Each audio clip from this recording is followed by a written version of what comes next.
So the beauty of sports betting, it makes us care about every game on the NFL schedule, even something as disgusting as Saints and New York Giants. Like, I'm sorry, it's harsh, but it is a terrible game. You got the winless Saints hosting the 1-3 Giants. I get the Giants; they won, they beat the Chargers, but no Malik Neighbors. It could be an ugly game, but somehow I care about this game the most here. And first of all, it is game week with the Compas, NFL Week 5. So I'm going to start here with the ugliest game on the schedule because I care this much. And I think other NFL bettors care this much about Saints and the Giants. Somehow the Saints are the favorites right now. I think they're getting or they're laying 2 points at home. I get it. They're at home, but they're winless. They lost by 31 points against Seattle. They haven't won a game. The Giants just beat the Chargers. Jackson Dart, Cam Scatterbo, they played well. I know they're dealing with injuries, but it's a little surprising. So before we have Victor on, I'm going to share some news here about the sports betting market, and maybe it's a good way to tell you guys stay here, be locked in on game week with the Compas because we tell you knowledge like this.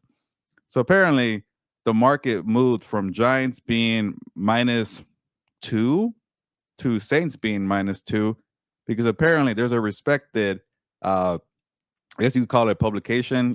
When people say, "Hey, come to me for the best picks" or "Come to me for the best fantasy football lineup advice." So apparently, a respected syndicate is what I was told. Said on Monday morning, "Take the damn Saints, take the Saints." So everybody started flooding to take the Saints. So it's funny, and I could talk to Victor about this in a bit. Same thing with fantasy football. It's always about what are the fantasy footballers are saying. What is Michael Fabiano saying? And we all do the same crap. We pick the same players on the wire. Same thing with sports betting. We make the same picks, and that's how you get in trouble. So we will discuss that in a bit when Victor comes on. But I just thought it was fascinating that somebody wrote, "I'm taking the Saints," and it cost that much to sway the public. Also, the sports book took money on the Giants.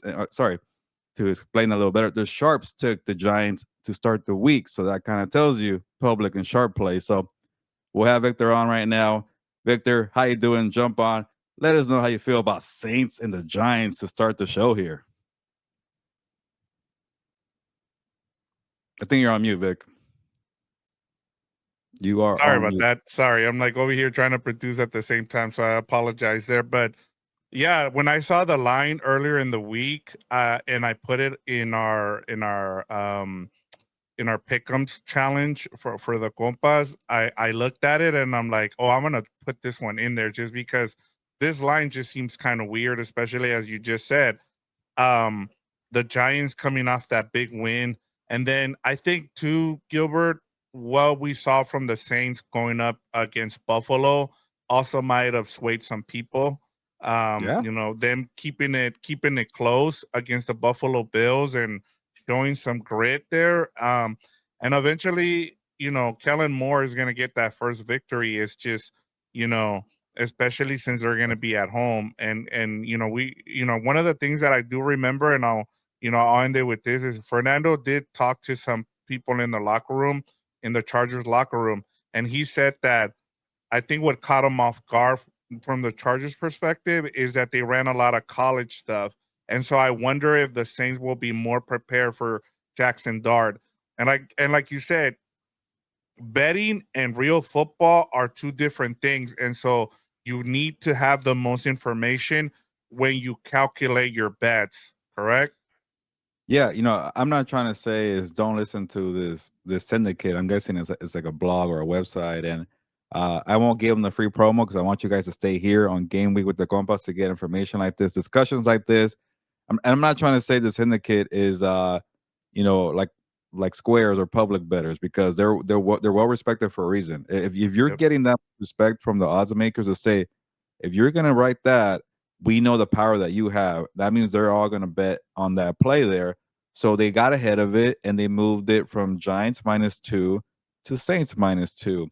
And now that the line hasn't really moved, it kind of tells you, all right, it's been corrected there. There's not people flooding Saints. There's not sharps flooding the Giants. It's kind of been like, okay, now you got to think about it a little bit. Like, why did this syndicate have the Saints being -2? Like you mentioned, Victor, they played well against the Bills. They are at home. They're desperate. They need a win. And then you get more film on Jackson Dart, and those guys are also popped up on the injury report, being Cam Scatterboo and even the backup Russell Wilson. They all practice fully. I saw today, uh, but it does make you wonder. Why were the sharps on the Giants early on? Is that the one we should look at here? To me, it seems like we should, but a road team, a young team, and then having more film, it is very concerning. But just to kind of start off the show with a pick here, because we got a lot to discuss here on game week with the Compas. I'm just gonna stick to it. I'm gonna go with the Giants here. I think they're just a better team. I don't know Malik Neighbors either, uh, but I do understand the Saints play here because they have only been blown out one time. They're not the Tennessee Titans. They kept it close against the 49ers at home, kept it close against the Arizona Cardinals at home. So there's something here. And Vic, I want to get your pick here before we move on to the headline game of the week. Yeah, and for our super dog, we were kind of looking for teams. Unfortunately, this one didn't fall through it. So another thing to kind of keep in mind here, and why I'm going to go with the Saints, is we talked about this last week about the home dogs, right? Like the home teams. I think when at the beginning of the week they were a home dog, and I think we with what you just said and laid out why it flipped to the other side is why I'm picking the Saints. So I'm looking at them as, because they started as dogs, I'm still gonna see them as home dogs because of someone who made who made an argument for the Saints and flipped it. So that's why I like the Saints here too. I feel like some of these teams at home have the advantage, and that's what you try to look for, especially for those big dogs. You try to find a home team that you can at least get a cover or something out of it. We saw last week with the Bills, and I keep going back to it. We saw the Bills, the Cowboys, like a lot of these teams. It just depends on where you can find that dog, the big dog there, 7 points Yeah. or more. Yeah, it's just funny to me how like if there's no betting angle or fantasy football angle, we will not care about this game, but we care, and that's the Yep. power of the NFL. Like these crappy games here we're having to open the show with, but I thought it Hmm. was fascinating. It is a tough one again. Respect to these uh you know players or betting experts are saying we'll go with the Saints here because if it was a square pick, the sharps would have put more money on the Giants because now you're getting 2 points, but it hasn't shifted. That kind of tells you something there. So somebody wanted the Giants early on, and that was it. But other than that, it hasn't been much movement. So we'll see. It's a tricky one, but to me, I just like what I saw from Dart last week. But and then I don't know, Rattler. Maybe this is the point to you, but at some point Rattler has to win a game, right? I think he's like Right. 0-10. Yep.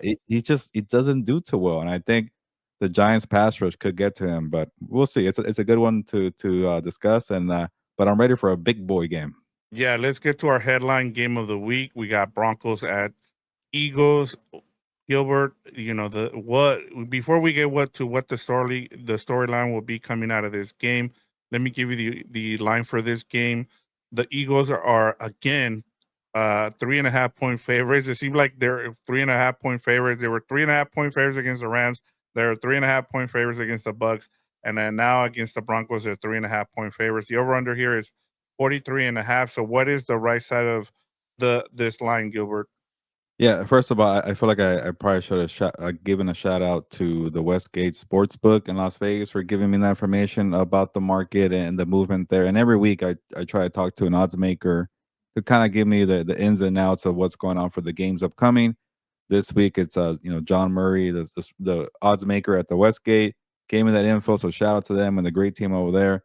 Also check out my store at si.com every Thursday morning for my insight on the NFL betting games from a betting angle, and then I give you information from what the odds makers are saying, and then at the bottom of the story, I give you my picks and what I think might occur. I was horrendous in week one. I've done much better ever since. I had a very good week last week. I actually went 11-5 against the spread. Good number. Remember that pool I told you about on Sleeper that I joined because I Yep. was so depressed after week one? I actually won. I won the whole damn thing for the week. Nice. 11-5. 100 people were participating. I'm gonna brag about it.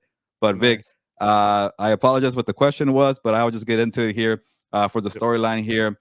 This is an interesting one for me. This is one that's on my radar for pros against Joes here. Again, more info from the Westgate. They mentioned the Broncos started the week as plus 4.5 dogs. They started also as they got 5 points in places. The sharps were all over that. The sharps put money on the Broncos there, which I really like. Uh, so now it's back down to minus 3.5. That's going to favor the public. The public are saying the defending champions are only laying 3.5. That's easy. They're going to put the money on the Eagles there. So it's going to be a split here, pros versus Joes. I still like the Broncos even at this number here that's gotten below 4.5. Uh, because they match up well. I think the Broncos have a very good defense to frustrate Jalen Hurts, like we saw in that Rams game. Uh, Yep. and then they also have a lot of physical players to maybe stop the touch push, do well against the run. If let's say Jalen Hurts does what he did to the Rams and has AJ Brown and Devontae Smith involved and Saquon and Goddard, the Broncos don't have enough offense like the Rams do to keep pace. But I think that defense is physical enough to make it a close game. So I'm going to take the points here. I think I went. I'm pretty sure I did. I picked the Eagles straight up, but I'm going to take the Broncos here to cover at 3.5 points. Yeah, and that's a good way to go. Now what will be the storyline coming out of this game? Let's get to the nitty gritty here in terms of the storyline coming out of this game. Will it be the Broncos get their biggest win in the Sean Payne era, or do the Eagles win their 19th game in a row when Jalen Hurts starts and finishes the game, and do so with the big game from AJ Brown after being frustrated with the lack of targets in the win over the Bucks with a social media post game, Gilbert? And I'll say one more thing. I looked up, and do you know what the biggest win is in the Sean Payne era?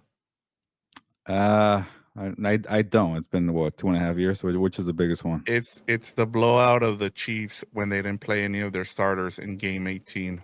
in terms of like margin of victory, No, or just just in terms signature of win? like their biggest win, in terms of their biggest margin. Yeah, like in terms of like the biggest win in the Sean Payne. There hasn't been many, but that is the Okay, one so that, I get what you're saying. Against like a winning team, what are yes. some and that one doesn't really count because the starters didn't really Yep. play.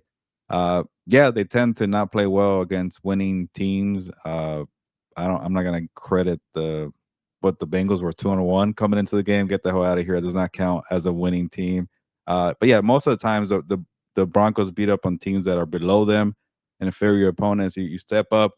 You know they fall short against the Colts. They fall short against the Chargers, and that's kind of the history there. And you're right, the Eagles are much better than those teams there. So I could definitely see that. And then from the storyline angle, Vic, uh, with the Broncos having a good enough defense, I could see Jalen Hurts airing it out to AJ Brown to make him happy. It's like good timing to get a matchup where you have to throw the football a little bit here. So you're getting roughed up a little bit, and it's like a what, like a 3-3 game. Start airing it out because you can't be predictable with that pass rush there. So also too, if you drop back too many times, you're gonna get hurt by with Nick Bonito and guys like that. But I think the Eagles personnel so versatile that you could just throw off the rhythm of the defense there, and they could lead to some explosive plays there. So I can see that. You're getting me worried about taking the Broncos on the points here, but I just think that defense is going to make it interesting here. Yeah, and I think, I saw you pick this as one of your games, so I kind of went off of it. But I like the Eagles here at minus 3.5. And I think with the storyline, it's the Eagles. I mean, they just continue until, one thing I've learned, especially, we on Tuesdays when we're it's the four of us, we're just having fun. But when it comes to this and we're giving people the information, it's just hard for me to go away from the Eagles, especially after what I saw them do. After what I saw them do to the Bucks, on special teams. It seems like special teams Oh defense yeah. and offense is it's like, would you say that they're the best? They're not. I think offensively they're 20th and defensively they're in the 20s as well, but they have enough to be, like the all three of them coming together is what makes them the best team right now in the NFC. And they're at home. I would have liked the Broncos here a little bit better if the game was in Denver because of the high altitude. But the fact that the Eagles are at home and how good they've been at home, I just can't go away from it. So, and I'm with the storyline there. I just think Jalen Hurts, especially with AJ Brown coming out and issuing an apology about what he posted, I feel like it's just gonna be one of those where every time we see this from a wide receiver, they get him the ball and he has a big game. Last time, remember he everybody was talking about it. He goes into the Rams game and he has a big game. So I just feel like this is gonna be the same case. Yeah, no, it's tough. And I want to say the only time that the Eagles didn't cover, surprisingly, was Week 1 against the Cowboys, and maybe that's the way to beat them with a very good passing attack with Dak Prescott and CeeDee Lamb and George Pickens. Bo Nix does not have that, so point to you again. The Chiefs did not have that in Week 2. The Bucks, to an extent, didn't have that because they were so injured, and they didn't have Mike Evans. And then what was the Rams game? They did have that, and they almost lost, but they still covered because of Yeah, Jordan Davis, a improbable block there. Like you mentioned, they know how to win in the margins. They know how to win in all these small details. They know how to find benefits, and people cry about the tush push, but that's one of many areas where they're so detailed and they execute properly. They figure it out. But I also just mentioned a gauntlet there. That was like the Chiefs, Buccaneers, Rams. Like I think that they're due for a let up, and I think the Broncos defense is so physical. It's kind of like crap. We were on the fifth leg of this hard schedule to start here. Maybe we're due, and the Eagles are going to win. They're going to find the way. Uh, but yeah, I don't even know if I count the Rams one because that was just came out of nowhere. The Rams should have covered in that one too. yeah, And then again, the Cowboys covered. So maybe that is a key. If you have some good wide receivers and a good quarterback, you could cover against the Eagles. But Bo Nix doesn't have that. I'm not going to be here to pretend like he can't do that. It's just to me, physicality, defensively.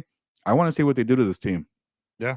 And this is why I was intrigued by this matchup. I think there's a lot here, especially with the comments that Sean Payne made before the season, and we'll see if he can finally live up to those comments this season because so far, you go on the road against Indianapolis and you should have won that game and you just didn't execute down the stretch. So then one more thing, Gilbert, just remind me if I'm wrong here, but the last two times that they haven't covered in those games that we just mentioned that with Jalen Hurts starting and finishing a game.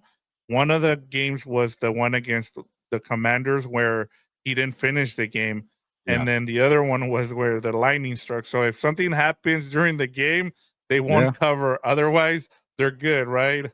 Yeah, it seemed like they were headed for a good win in week 1, and the Lightning definitely threw off the rhythm for everybody. It became one of those things like get out healthy, get the W, and let's get out of here. So Yep. that also could be another reason there. So, but that is a tough 5 game stretch to open up. So we'll see if they could complete it. I don't even know what the schedule is after that, but it's very difficult, which is not surprising. First place team, Super Bowl winner. That's going to be the case. Yeah, and that's why. And the only shame is that it's a 1 o'clock Yeah, Eastern, ten a.m. game should in the morning. not be a 10 a.m. game. I don't know why. Yep, yep. But it'll be one of the ones I'll keep an eye on in the 10 a.m. Window. All right, let's go to our co-main event game of the week, and it is the Tampa Bay Buccaneers at the Seattle Seahawks. The line here is the Seahawks are 3.5 point favorites. The over/under here is 44.5. Gilbert, what's the right side of this line? Man, this is actually a tough one. This is one that I feel like I'm not prepared enough, like I was to the prior 2 games we've discussed here, but more of just gut feeling and more about the Seahawks being pretenders on my radar. I think the Buccaneers are a better team, but they are banged up. They are on the road. Seattle has been playing well at home. Besides week 1 when they lost to the 49ers, but it's a tough place to play in. And when you're banged up, having to go across the country, that's tough. But I think I'm gonna go with the Buccaneers here and take the 3.5 points here. You know, it maybe just more about one of these things. Again, what was it last week? I forgot what game I was talking about, and maybe this should be advice here. Actually, no, I got it right anyways. But last week I was like, it's not about numbers. It's just I don't think the Colts are ready, and I got lucky. I got the cover there on the Rams, and then Yep. I said, this one's more about numbers. I was Giants Chargers, nailed that one. But most of the time when it comes to betting, you got to go off the number here, and even with 3.5 for the Buccaneers, I don't see enough value. But again, this is more about real football. And I don't think Seattle's really there right now. But no Mike Evans, probably no Bucky Irving. That's scary. Uh, But Baker's a gamer. You still got a lot of talent defensively. I know they lost their defensive tackle. I'm blanking on his name right now. First round pick for a couple years ago from Pitt. Uh, I think they got Godwin back. I think they got Tristan Wirfs back Yep. last week. You still got the star Buka, the rookie there. There's still enough talent for Baker to upset the Seattle team. That has, I think that's what it is. I have too many questions about Seattle. Like, say Baker gets hot and they get a good lead there. Can you unleash Sam Darnold, the conservative coaching there, Mike McDonald and Clint Kubiak? I've been talking about it all week.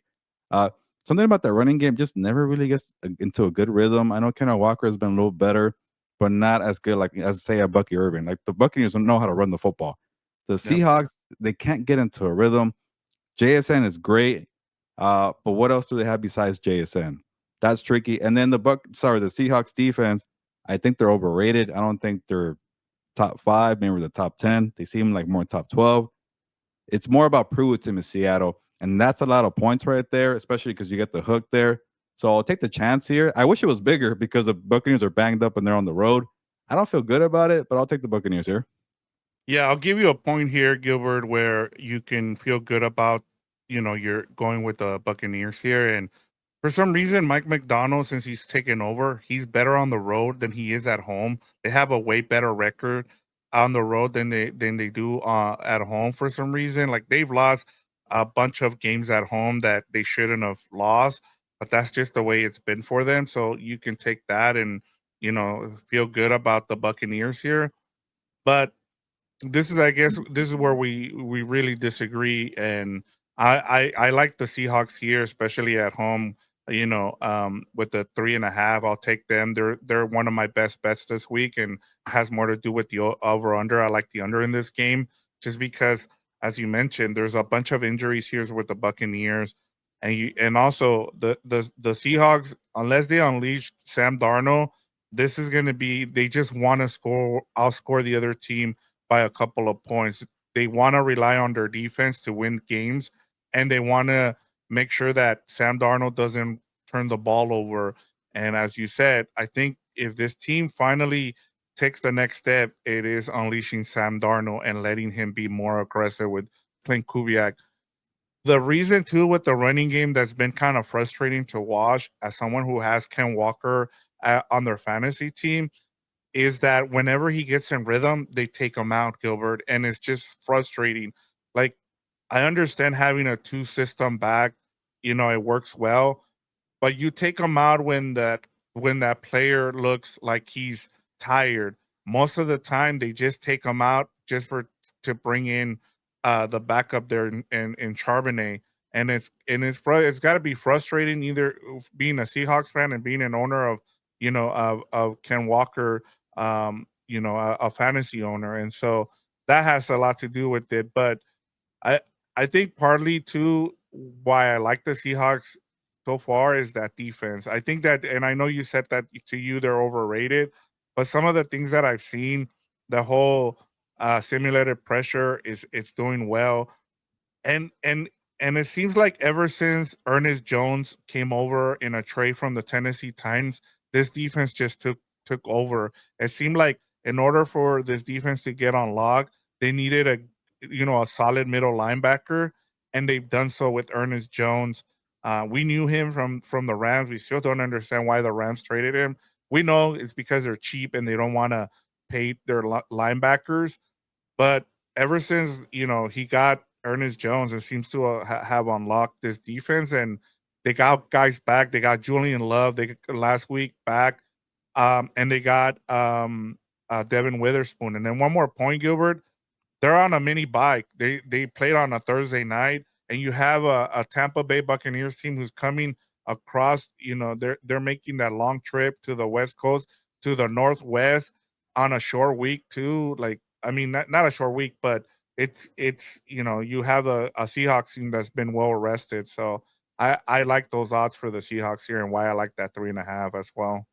Yeah, the Kenneth Walker thing, it's weird. It's like he's clearly the better running back, and I think what Charbonnet did towards the end of last year, or it might have been 2 years ago. I actually forgot when he played really well. maybe they view him as two guys that they have one A and one, one and one A, and they're like, okay, we got to Yeah, play both guys, right? We can't just wait till Kenneth Walker gets tired here. And I think Charbonnet, and also keep in mind the GM is still around. Snyder, he invested, I think, a second round pick in him, so it could be maybe a call from upstairs saying you got to play both guys, figure it out. I don't care, but you're really disrupting a rhythm there for Kenneth Walker, and if you're not able to get the running game, that's also hurting Sam Darnold in the passing game. So things like that make me feel like this game's gonna be close. Uh, also conservative play calling where you just settle for field goals. Another reason for me thinking that 3.5 is too high. But I'll say this: like, there's a reason why I don't feel good about talking about this game because it's probably one that I will stay away from. Like, the number is just too high for the Seahawks for me to, but at least for me to believe they could cover this point here. Seeing what they did in Arizona, they're playing with the coaching just getting in the way, the play calling getting in the way, and in a lot of respect to Baker Mayfield the way he plays it, but honestly, this is just one that I wouldn't touch because the Buccaneers are banged up, like you mentioned. Short, that's not short week, but travel. Seahawks rested, but I can't get over the 3.5 there. Maybe it was 2.5. I'll go with Seattle. But and I think I even picked the Buccaneers here just because the Seattle Seahawks are my Indianapolis Colts of the NFC. I don't believe in them, but it's a high number, at least to me. yeah. So for you, like the storyline is it the Buccaneers overcome multiple injuries to upset Seattle at Lumen Stadium, or will the Seahawks show they're ready to be taken seriously as a playoff contender with a commanding win Yeah, over the Buccaneers? I I think it sounds like you're yeah. more leaning that they can pull off the upset here. You already know it's the first one. I Yep. I, I got to see it from Seattle. Yep. They lost to the 49ers in week 1. That's the team you're supposed to beat, and they couldn't do it. So to me, I can't get over it. Yep. All right, moving on. We've kind of changed our programming here, Gilbert. We're going with the LA betting market now. We're going to start off with when we talk about the LA teams, the Rams and the Chargers, we're going to start off with the Rams, the 49ers, and Rams on Thursday Night Football. There's a bunch of injuries here, Gilbert. Brock Purdy's out. Juwan Jennings is out. Ricky Pearsall is out for the offense there. There are also two other guys that are out in this game for the 49ers. The Rams won't have Rob Havenstein. It sounds like he's doubtful, and Tyler Higbee on offense. So they will also be without two of their starters on offense. It looks like, as of where we're recording here on Wednesday, Gilbert, the line has gone all the way up to the Rams at 7.5 point favorites. The over under here is 44.5. What's the right side of this line, Gilbert? Yeah, I'm glad that. Well, first of all, promo House of Horns. Check that out. YouTube, Spotify, Apple for the audio. House of Horns is where we discuss the Rams on a weekly basis. The game preview, Rams versus 49ers, will be out by Wednesday evening, and I'm sure when you're watching this here, will be Thursday morning, so it's already out. But I'm glad that we have something separate to really break down that game because I got a whole lot to say in terms of betting for this matchup here. Uh, it's definitely a tricky one with all the injuries. And the funny part about the Rams, they have cost the sports books the last 2 weeks a lot of money because the Jordan Davis blocked field goal for a Oh yeah, touchdown, the Eagles covered, and that was a big public play. Like the public has been benefiting from the Rams, and the sharps were on the Rams that week. Well, the Eagles won and they cover. That cost money for the sports books. The following week, the sharps were on the Colts to cover. The public was on the Rams to cover the -3.5. It seemed like we were headed for a field goal game, or sorry, a 3-point decision. Either the Rams win on the field goal, or maybe the Colts prevail in overtime. No, Tutu Atwell touchdown, 7-point win. Rams cover, more money for the public there. So the odds makers are worried about the Rams killing them more money because you better believe the public's going to be on the Rams again with a decimated 49ers team. But here's the thing: it makes you think because that's a massive number, 7.5. It didn't move too much because I was checking earlier.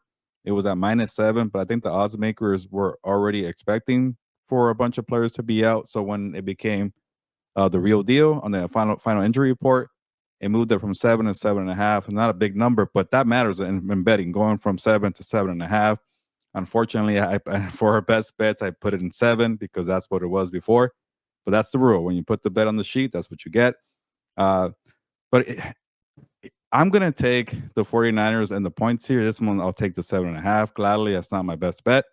But they just find ways to make it competitive. They've been banged up all year, and they're 3-1. I know it didn't work out against the Jaguars, and surprisingly, that was the game that Brock Purdy played. I'm starting to forget now. Yeah, Uh, he did. yeah, and that was their worst game. And with Mac Jones, they actually didn't look too bad. They still got Christian McCaffrey for offense. They still got Fred Warner on defense. That they're definitely banged up. I'm not saying they're going to win the game, but I could see the Rams winning in ugly fashion. They weren't that great against the Colts. They got lucky to win that game, I thought. So short trip, familiar opponent, Kyle Shanahan, Sean McVay.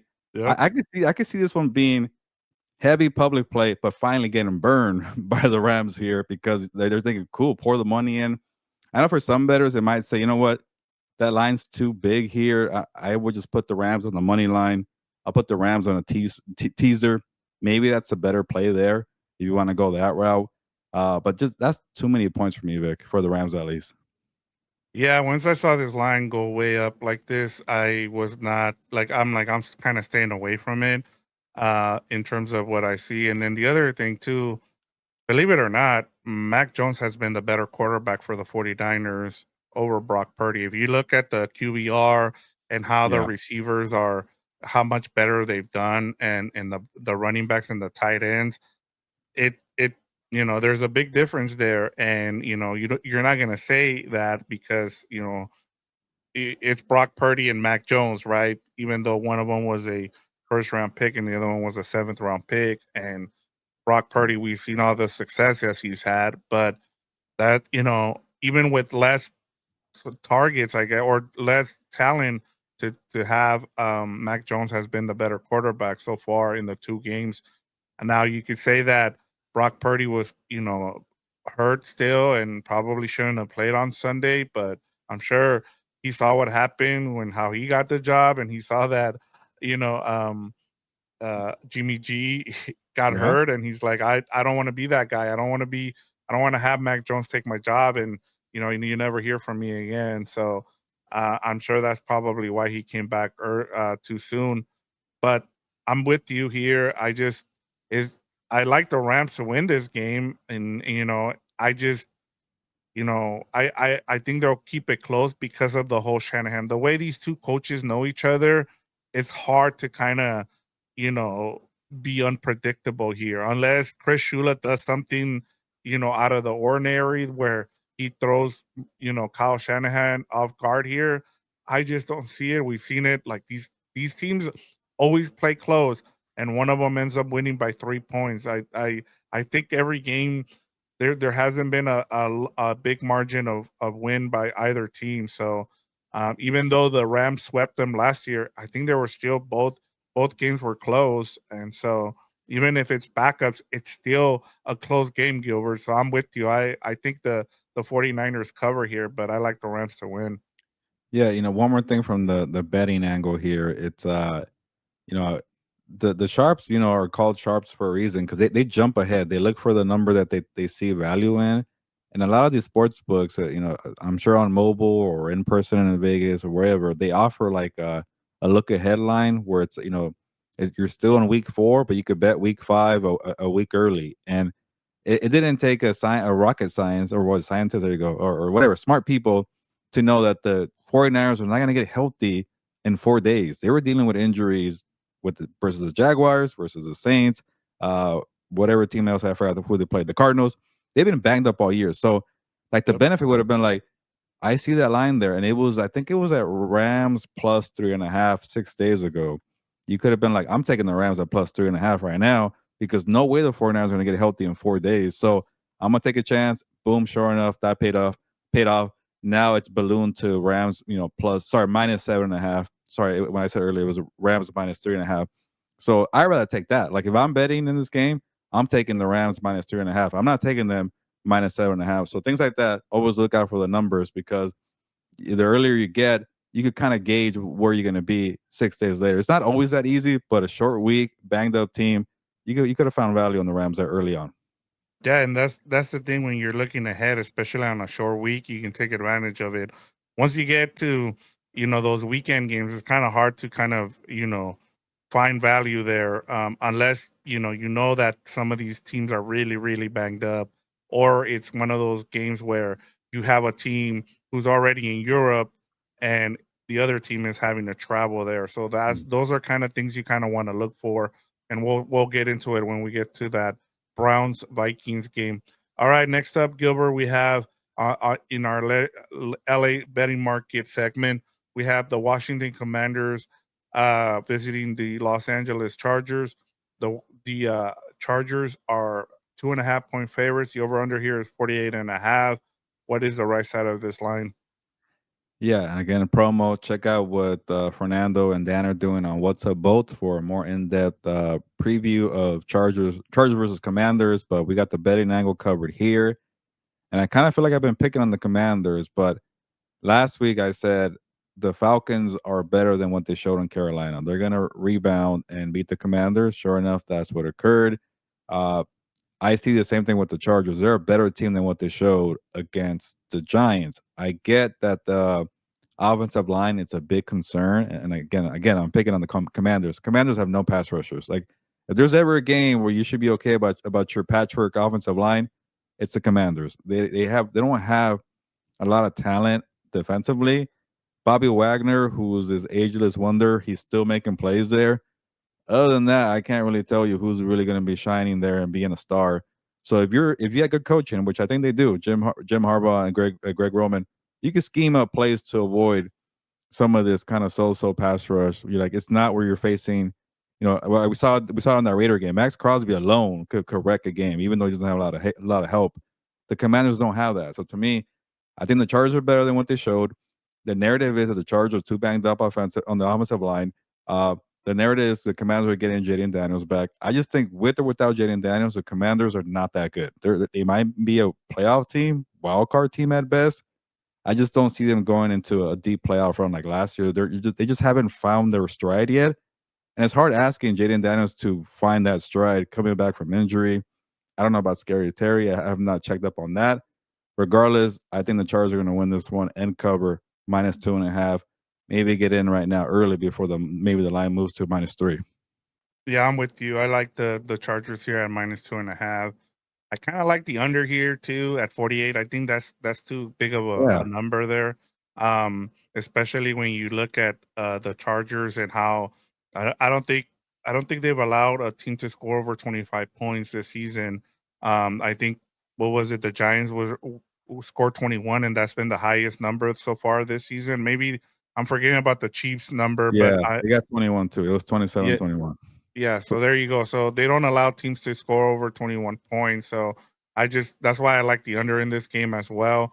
But one of the things too, if you're Washington and if I thought that they could pull up the upset here, and not just with Jaden Daniels being back, but if they could run the ball, if pick it's one of those where pick a running back and stick with it, because it just seems like they can figure out what running back they want to go with, whether it's Nichols or it's Chris Rodriguez or if it's Jim.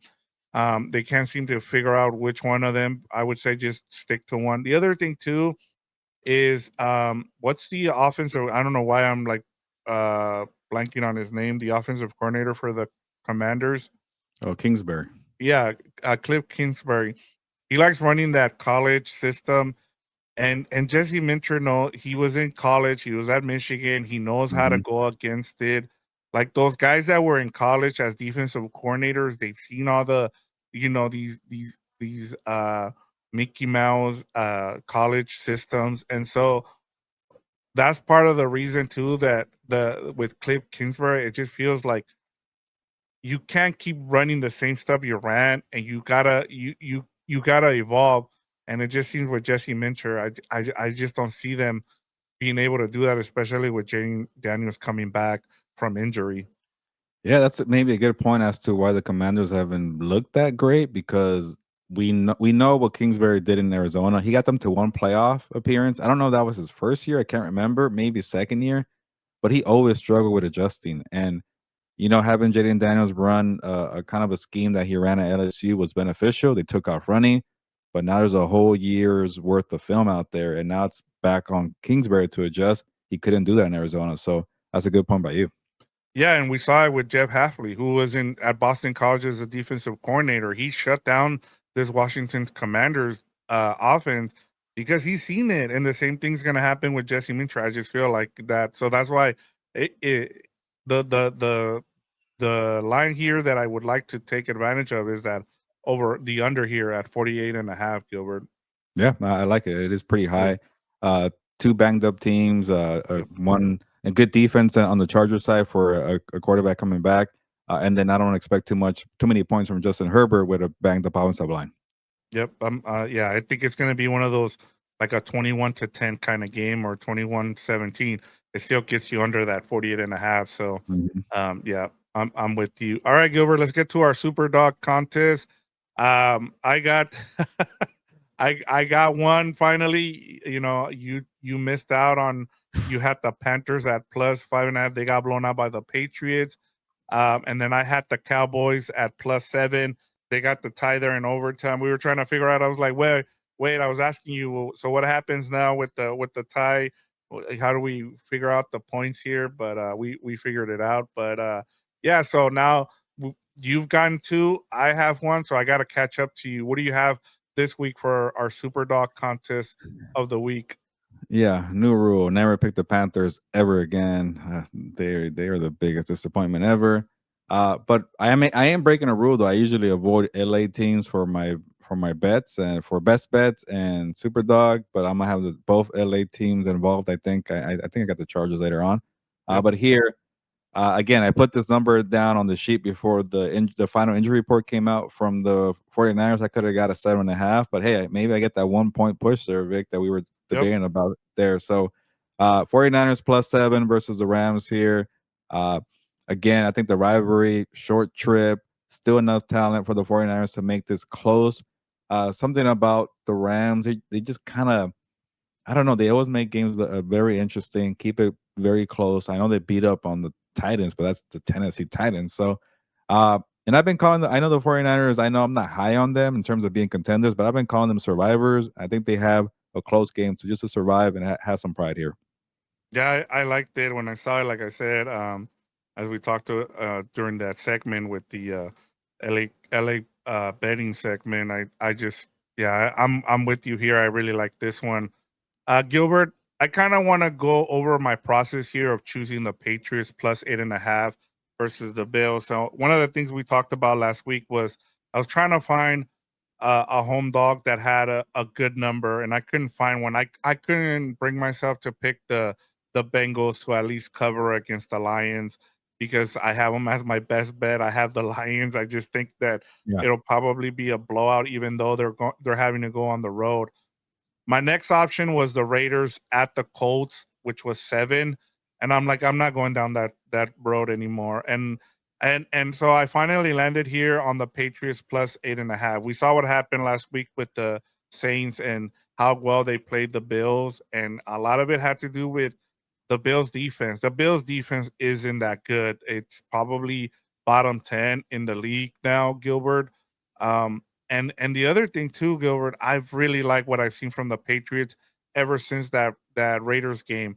It seems like they've kind of found their identity. They should have won that game against the Steelers. They beat the Dolphins on the road, and I just feel like this is a divisional game, another primetime game for the Bills, and it just feels like the Patriots are ready to maybe not take that next step, but kind of show that hey, that those games against the Steelers and the Raiders weren't what they really are, and what they really are those games against the Dolphins and the Panthers. And so I'm that's why I like this one as an 8.5. And I know they're going on the road, but it's a divisional game, and maybe they can just keep it close, and I get the cover here. Yeah, I was really thinking about this one here. I think the Patriots are starting to play better. I'm still unsure if they're a playoff team, but you're right. They probably should have beaten the Steelers, and I think the Patriots could find a spot into the wild card here. The only thing that scared me off here, and I also remember the Bills not covering against the Saints. They did not cover against the Dolphins. And then I remembered, I think the Bills are going to wake up here because like all those years that the Patriots just beat the crap out of them, I think they remember that and they want to beat the crap out of the Patriots every time they see them. Maybe that's something that I'm just thinking about, but I decided to stay away just because of that aspect there. We're like, if there's one team you want to whoop on, it's that team that whooped us for Yeah. 20 years in a row. So that's the reason why. It's not the best reason, but that's why I didn't go that route either. Yeah, and I mean, there wasn't a lot to pick from, Gilbert, so I know. we Yeah. you know, so this was my best option. I told you my process there. All right, Gilbert, let's get to our betting locks of the week. We'll start off with you. You had a like you said, you had a really good week. I think you got 3 out of the 5, I believe. Yeah. So that was good, but you got your big number, so that was really good. You got I think you got your 5, your 4, and then I think you hit on a 2 and a 1, or something like that. I forget, but you had a really good week. Um, which I really needed that super dog because it allowed me to get within 5 points. I got one of my best bets, one better than you. So we both did Yeah. really well, which is good for everybody that watches this show. We That's what we want to do. We don't want to be bad and the other one be good. So all right, Gilbert, let's start off with your number 5. Yeah. Again, I'm going with the Broncos here, like I mentioned earlier. I wish that number was higher, plus 4.5. I would have gladly taken that. But when you get the over on the 3, it's pretty much the same thing there. So give me the Broncos plus 3.5 versus the Eagles. Again, I like the matchup. I think the Broncos defense is going to be a big factor here. Yep, I'm with you. I didn't realize we both picked this game. I was trying to find a dog, and then I was like, "Oh crap, we had the same one." But go ahead. I really like this one. Yeah, you know what's cool about the super dog? The number is, or the minimum is plus 4.5, and we always go like 6 or 7, so we don't we don't take the easy way out. So that stopped me True. from taking the Browns here. And I've been riding the Browns a lot. They actually been coming through. I'm like, are they gonna come through one more time? I don't know. I'll avoid them for the super dog here because the 4.5, it feels like a coward move. It has to be over that. But they meet the line barely.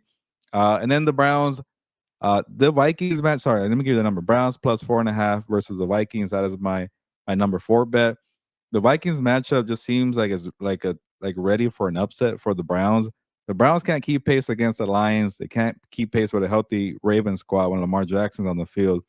But the Vikings with Carson Wentz or JJ McCarthy, who cares? Like I can see Myles Garrett beating the crap out of this offensive line. I can see, Denzel Ward or anybody on this loaded defense getting turnovers, maybe scoring defensively. The Vikings are in London after playing a game in Dublin. Uh, I get the Dylan Gabriel aspect is concerning, but we just saw Jackson Dart win against the Chargers, so I'm not too worried about that. I know Brian Flores' defense is very scary, especially for a young player like Dylan Gabriel. But to me, I focus more on the defense, potentially pulling off an upset here. I do wonder if Kevin Stefanski kind of takes a page out of Brian Dable and runs some of the college system stuff to kind of make Dylan Gabriel feel a little comfortable. And I think part of the reason they're going away from Flacco to Dylan Gabriel is because they want him to protect the ball, and so they're probably you're going to see a lot of passes at the line of scrimmage, Gilbert. I don't see them pushing the ball here in this game. And now I had I known this, Gilbert, I'm hating myself because I always do this, and I'll talk fantasy, but Harold Fanning, like I dropped Harold Fanning because I got tired of Flacco not getting him the ball, and I feel like with Dylan Gabriel now, he's gonna get Yeah. him the ball. Yeah, Yeah, I could definitely see that too. I got to check the wire now. yeah. Uh, but number 3, I've mentioned this one, so I'll be quick. I think the Chargers are going to bounce back into the Commanders, so take them to cover minus 2.5. Number 2. This was a little bit of a surprise here, but it's all about narratives and storylines. The public's gonna be all over the Cowboys because hey, look, they dropped 40 points on the Packers. They tied, yay! And the Jets look terrible on Monday night. They're on 4, but I'm gonna go with the desperate home team here to at least cover. I think that maybe the Cowboys have a trap game here. This is my number 2 or my 2 pointer here for the top 5 bets. Yeah, especially when they didn't look good against the Bears. I just don't trust them on the road. I know they played Mhm. well against the Eagles, but that was at the beginning of the season when everybody was healthy. Uh, Number 1, Gilbert. Yeah, like I mentioned earlier, I'm going with the Giants here. I think when I put it down on the sheet, it was plus 1.5. I could have got a better number if I waited because now the Giants are plus two. The Saints are minus two favorites at home. Tricky one. We discussed it in the top of the show, but I'm gonna go with the Giants here for a one pointer. Yeah, I like all your bets. They're really solid, and hopefully we can continue on here with how we did last week. All right, my number. I'll go with mine here real quick. My number five. I went back to the well, Gilbert. I'm like, why am I going to change things if things are good? I'm going to keep it the same this week. The Lions at minus 10.5 here against the Bengals. We saw how terrible the Bengals looked. I just don't see that change. I know the Lions are going on the road. Um, and then, you look at that Bengals offense, they're on a short week as well at home.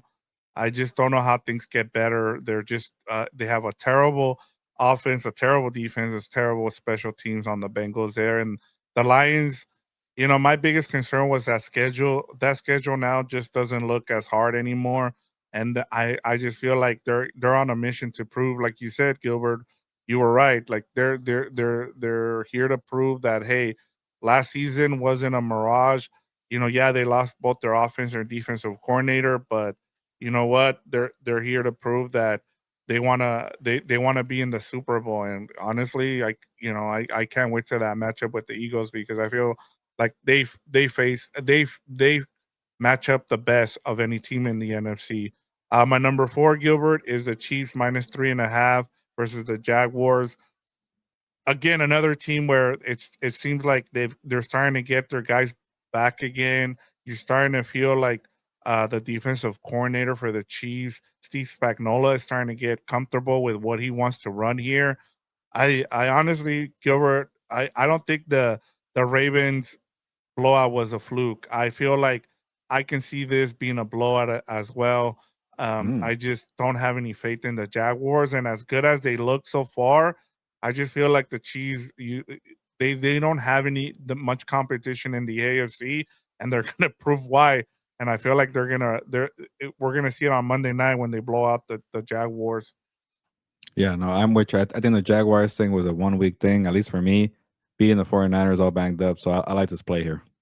Yeah, and then I talked about it earlier, so I'll keep it quick. I like this game as the under, Seahawks Buccaneers. And then I like that I wanted to at least be brave enough to take a dog here. So, like you mentioned, the Browns at 4.5 against the Vikings. The other, I kind of mentioned it. I don't know if you saw my comment during, I think it was Lunes Live or the Four Compas, but the Browns have too good of a defense, Gilbert, for them to get the number one pick. That defense is going to keep them in games, and they're going to be able, especially with the coaching from Kevin Stefanski, they're going to be able to steal some games. And I feel like this is a good chess match between Kevin O'Connell and I forget the defensive coordinator for the Browns, but it'll be a good chess match there. And I feel like the Browns can take advantage of it and keep it close. Maybe not win, but at least cover here. Yes, Schwartz, right? Yeah, Yeah, is it Jim Jim Schwartz. Schwartz? I Yeah, forget. yeah. Yeah, yes, I could definitely see a good matchup there, but I'm definitely gonna go with the Browns here. That's a game that I feel like they could definitely steal. And then my last one, I'm going back to the Texans. Well, I'm not giving up Mm. on them. They got me the point last week, so why not go back to them? I'm going to here with the Texans at minus 1.5 against the Ravens. The Ravens are beat up. That defense, I feel, I don't know what happened. So I thought Zach Gore was going to take the next step there, but even you lose Matabuki for the season. Your linebacker is dealing with an injury too, so it's just there's always that one team that has the season from hell, and it seems like the Ravens, who came in as one of the top contenders, are having to go through it, and it happens to a team every year, Gilbert. Yeah, I know we got to get going here, but I'll be quick here because I'm glad you brought up this game. And we always talk about the sharps and the sharp play, like, oh, okay, that's something you should listen to. But sometimes, this is why it's good to listen to what you're thinking. What's your research? What's your gut feeling? And I heard from some of the odds makers that there's been some sharp play on the Ravens because they're at home. The Texans have only beaten the Titans. They can't really score. You still got Derrick Henry, but to me, I don't see it. I'm with you, Victor. I think this team has potential to implode. I think they could turn it around, but after their bye week, when they get healthier and they could stack wins, either they turn it around or they implode. And there's a high chance they could do that. And I don't think they're going to turn around this week. So I'm with you here. This is one of these games where like do your own research here. You might see some sharp play here because the Ravens are at home, but I don't trust it. Yeah, especially that Texans defense. That they can win you. Like what I Hmm. just said about the Oh yeah, Browns, that Texans defense can win you games, and as long as the offense doesn't mess it up for them, I could see them. You know, if Lamar was in this game, I feel different about it. But the fact that you're bringing in the backup, yeah, oh no, yeah. I'm give me the Texans here. All right, Gilbert, let's get to our quick quitters. We'll be quick with these. Miami Dolphins at Carolina Panthers. The Panthers are 1.5 point favorites at home. The over under here is 45.5. Who do you got? I'm done with Carolina. Give me Miami here. Two on Yeah, Waddle. yep. And Darren Waller, big Yeah, that him too. Yeah. he's gonna get a lot of targets now that Tyreek's out of he's out for the season. So that the in our league, somebody spent big bucks on Derek Waller, so I can see why because he's Wow. gonna get targeted a lot. All right, the Vegas Raiders, Gilbert at the Indianapolis Colts -7. What do you got here? It's such a high number, but I'm tired of also backing the Raiders to cover. So I don't like this one at all, but I'm gonna go with the Colts at home. They probably should have won that game against the Bears. They looked good at home, but now they're going on the road, and the Colts, they got some respect last week. Yeah, I wish I can tell you that I could see the Raiders keeping it close, but the Colts are we saw that if they don't make mistakes, kind of like what they've done the first three games, they're gonna blow out teams, especially at home. My only worry here, Gilbert, is Max Crosby could just get in Yeah, Daniel Jones's head, and then he gives the game away, and the Raiders somehow pull off a miracle here. So that's the only thing I can. But I'm with you. I'm not gonna overthink it. I like the Colts here, and I like the over here as well. yeah, no, we definitely agree here. Yeah. All right, Cal. We talked about this one, right? Cowboys Jets. You picked that one Yeah, already. yeah, I went with the Jets. Yeah. Yeah. And then the last one here is Tennessee Titans at the Arizona Cardinals. The Cardinals are 7.5 point favorites, and the over under here is 42.5. I thought about this for the Super Dog as well, Me Gilbert. too. This was another Me one. too. Yeah. Uh, I feel like Arizona does not, or sorry, the number should be here, Victor, for the people on YouTube. Arizona should be -7.5. The Titans are +7.5 here. Uh, but I feel like Arizona has done nothing to warrant a big number like that. Like they should not have that much respect. But it is the Tennessee Titans, and they're at home, so I will go with Arizona here. But just beware because this team is capable of screwing it up. You know, Gilbert, we got to keep it a buck here, and we got to say Oh yeah, that, yeah, yeah. and that, Tennessee's ass.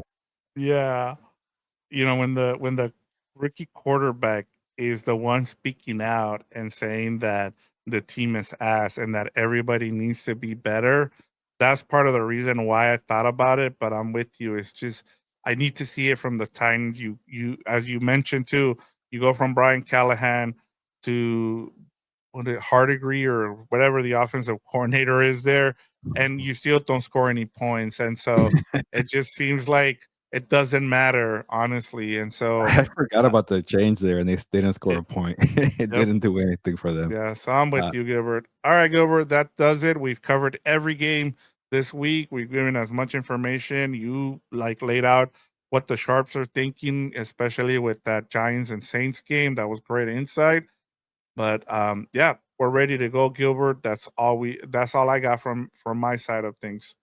yeah, as like the theme of the show, we just try to give you as much information as possible. But at the end of the day, it's your pick, your decision. Make it. Don't be a follower. Don't be a sheep. That's what we see in fantasy football. That's what we see in betting. Like the people just jumping to go pick the Saints because that's what somebody else said. Again, it's a respected publication, but you never know. Do your own research.